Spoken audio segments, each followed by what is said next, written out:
توضيحا للرأي العام وخلافا لكل ما ضجت في مواقع التواصل الاجتماعي، قضية امبراطور حشيشة البقاع نوح زعيتر أمام المحاكم لم تنتهي بعد، والأحكام التي صدرت حتى اللحظة ليست مخفضة، وجلسات التحقيق ستطول، لأن بحق الأخير عشرات الدعاوى العالقة والمتراكمة أمام عدة محاكم، وهي التالية: محكمة الجنايات العسكرية، محكمة جنايات جبل لبنان، كما محكمة جنايات البقاع. البداية من ناحية الشكل، فقد دخل نوح زعيتر المحكمة العسكرية برئاسة العميد وسيم فياض بمظهر المتعب جدا وبعيدا كل البعد عن الانطباع وصورة رئيس العصابة العابرة للحدود التي لا تقهر والتي تعود اللبناني معرفة زعيتر فيها. على غير عادته، أبو علي أي نوح زعيتر للمرة الأولى من دون أي قبعة يرتديها على الرأس جلس على كرسي طيلة مدة المحاكمة، كونه غير قادر على الوقوف على قدميه بسبب مشاركته بالإضراب المفتوح عن الطعام. بأول تعليق له بعد تلاوة المحكمة العسكرية القضايا 44 قبل انطلاق مسار جلسة المحاكمة، تدخل زعيتر قائلا: جسمي لبيس واسمي استخدم كشماعة للصق التهم عند أي توقيف لمطلوب من قبل الدولة.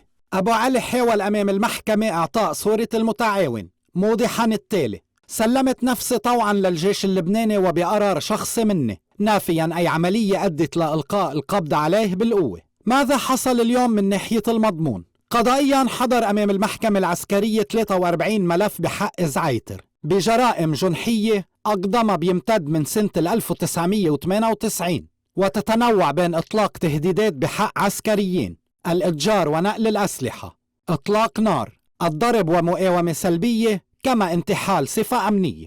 أما عن الأحكام التي صدرت اليوم من قبل المحكمة العسكرية، فأعلن المحامي صليب الحج وكيل نوح زعيتر عبر الOTV إنه المحكمة حكمت على زعيتر بالسجن لمدة شهر ب4 ملفات، وأعلنت براءته ب3 ملفات أخرى، كما أسقطت بمرور الزمن 33 ملفا. وأوضح الحاج للOTV: جميع هيدي الأحكام هي جنح خفيفة كوثيقة إطلاق نار بالهواء على سبيل المثال لا الحصر.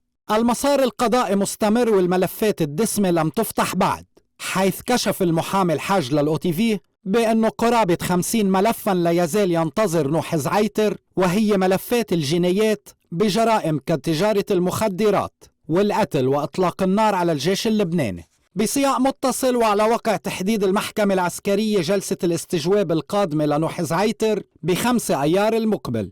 معلومات الOTV تؤكد بأنه وكيله القانوني وبناء على رغبة زعيتر الشخصية تقدم بطلب رسمي إلى النيابة العامة العسكرية من أجل نقله من السجن الانفرادي لدفع المعلومات إلى المبنى المركزي برومية.